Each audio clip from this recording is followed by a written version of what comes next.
She was literally crying to me about how mistreated she is by her ex and had me thinking that I could be the guy who could We're going to talk about Charlie Puth and this carefully polished nice guy persona because honestly, I'm not buying it. Lately, the internet seems to be catching on too. Something about his vibe reads off, and for many people, increasingly, unlikable. The mask slipped years ago, but a recent Jade interview helped it click for a lot of folks. Yes, Jade, formerly of Little Mix, did an interview that went viral after she openly named Charlie as someone she wouldn't work with again. And truthfully, she's had her foot on his neck for years, and I can't lie, I'm a little here for it. We'll get into that. For me, the nice guy act is just tired. The whole, I respect women, I have sisters, my mom raised me right routine doesn't automatically cancel out bad behavior. He's married now, sure, but there are resurfaced clips, interviews, and statements where the energy just feels off. Like being in a new relationship while still drumming up old names, especially given how messy the Selena Gomez and Bella Thorne rumors once were, and continuing to feed that in 2023.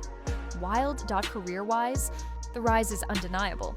Charlie signed to Atlantic Records' joint artist partner group and released Marvin Gaye with Meghan Trainor in 2015. Later that year, he was the voice on Wiz Khalifa's See You Again, a record that ruled the Hot 100 for weeks, went Diamond Plus, and even snagged a Golden Globe nomination. He's told the story of writing it in well under half an hour. Execs walking in, the sudden lightning in a bottle moment, the fast and furious ending unlocked. Life changed in minutes. And look, I'm not going to pretend he hasn't delivered. Back in 2015, I was streaming him too. See You Again is a great record. The man is talented, but talent doesn't excuse weird or inconsiderate behavior. His debut album, 9-Track Mind, landed in 2016 with moderate success, and the Selena Gomez duet We Don't Talk Anymore, We'll Get There, which peaked at number D9. In 2017, Attention and How Long followed, songs many listeners connected to Selena as well. Say what you want, Selena must have a gravitational pull. The number of songs seemingly orbiting her is wild. Now, circling back to Marvin Gaye. It's a cutesy love duet with Meghan, and their AMA performance ended with a kiss that had everyone asking if they were dating. It wasn't a relationship soft launch, it was a PR jolt that kept the song moving, and it worked. Meghan later joked about them making out during the session. Charlie called it hot and fun.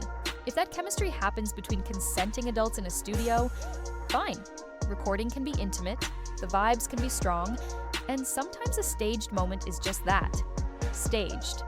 The kiss was planned, it fit the performance, and it did what it needed to do. Where things get sticky is the pattern.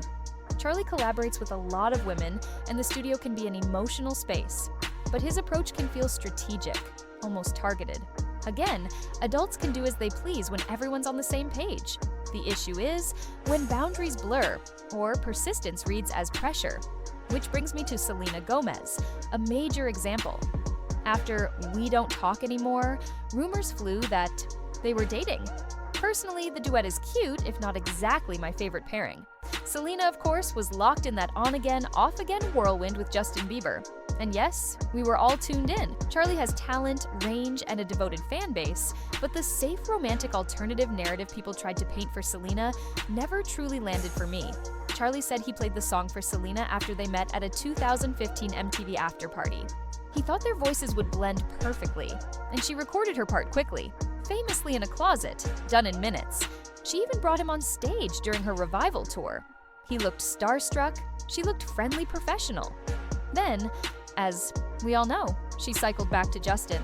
Fans clung to the idea of Charlie as the nice guy antidote to Justin's messier image, but then came 2016. While performing We Don't Talk Anymore in Dallas, Charlie tossed out a mid-song F and You, Justin Bieber.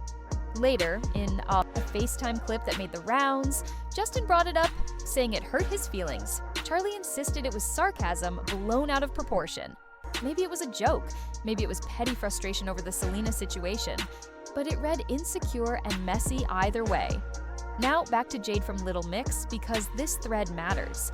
In interviews, her body language around Charlie's name has been telling. Tight smiles, the let's move on energy.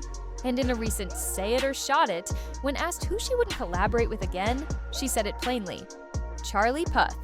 She could have dodged. She didn't. Respect. Why the smoke?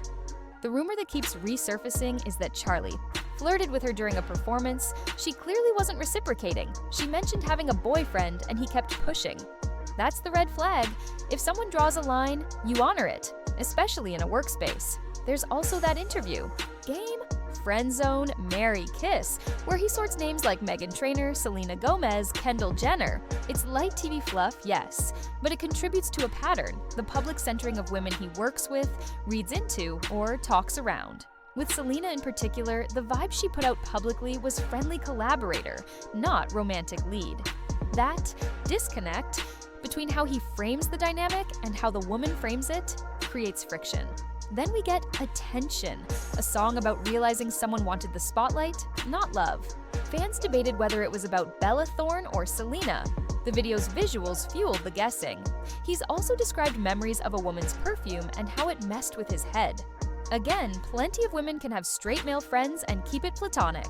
The problem is when basic kindness is misread as an invitation, and rejection turns into a grievance track. So, that's the picture. Real talent, real hits, and a public persona that doesn't always align with the stories and signals around him. For some, the nice guy branding feels like a thin coat of gloss over behaviors that women keep flagging. Jade said the quiet part out loud.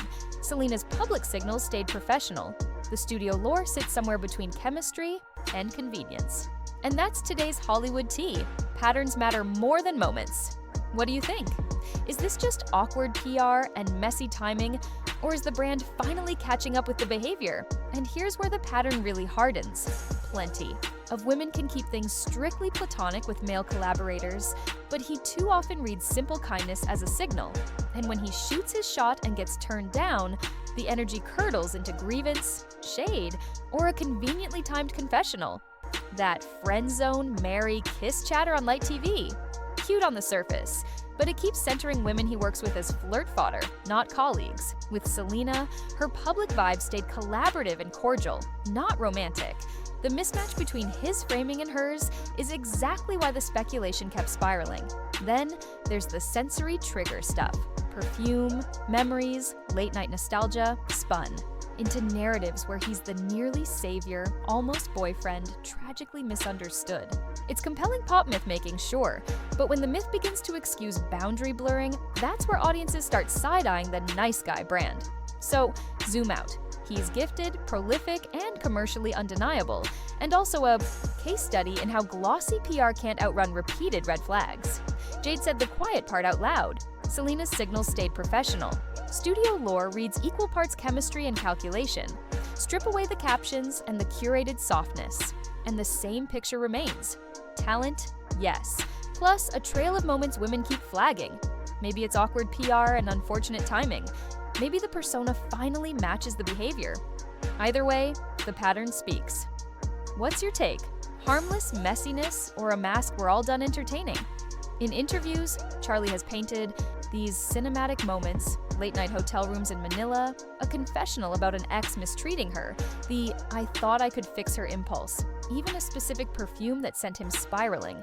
It's effective storytelling, but when those details live alongside public dynamics, where women keep signaling friend, collaborator, colleague, the gap becomes the story.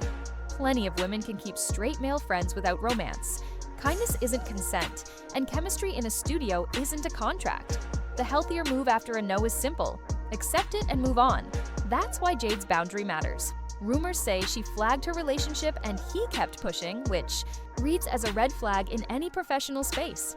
Layer in the attention discourse, fans splitting it between Bella and Selena, the video's redline imagery, the perfume callbacks, and you get a pattern where personal mythology overlaps with real people's comfort zones. Talent aside, the brand only works when the behavior aligns with respect. If it doesn't, the audience recalibrates. Your turn. Do you see romantic confusion or boundary blindness dressed in ballads? Drop your take below. I'm listening.